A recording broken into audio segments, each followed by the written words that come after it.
Alright guys, welcome to class. So today we're going to be creating the mini star flower.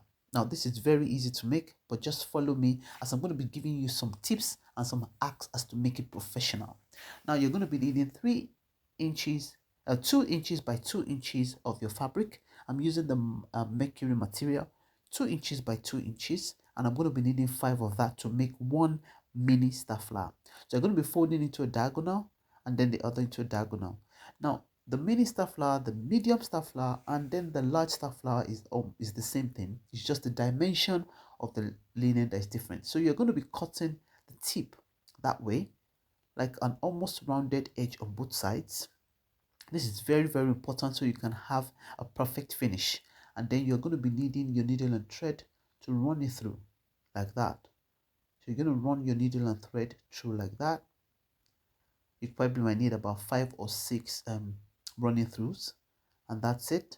And that's for the first petal. You're going to be needing 5 petals to make one mini star flower.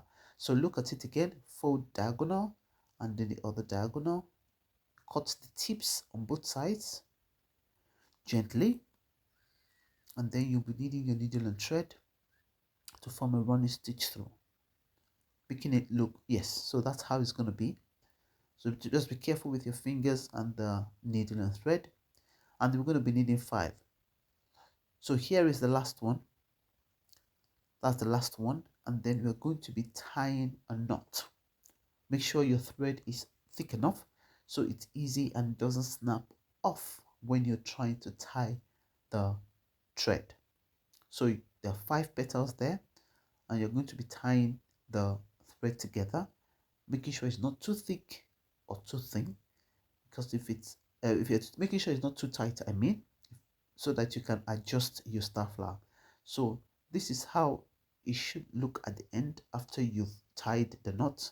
So it should look something like this. Now there's something very important I need you to learn from here, which brings your professionalism into play, and that is when you have to fray the inside of the star flower. Look at the way I'm doing it.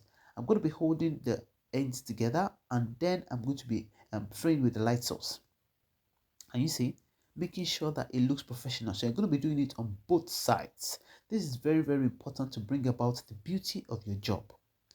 Yes, so that's how it looks. Just going to be using your hand to adjust it while it's still hot, and that's how it would be. And then you can just add any form of embellishment that you want, and that's the end of a medium star flower. Ensure that you join me for the next class because it's going to be really, really explosive, and I'm going to be glad to share more tips and more hacks with you. Bye for now.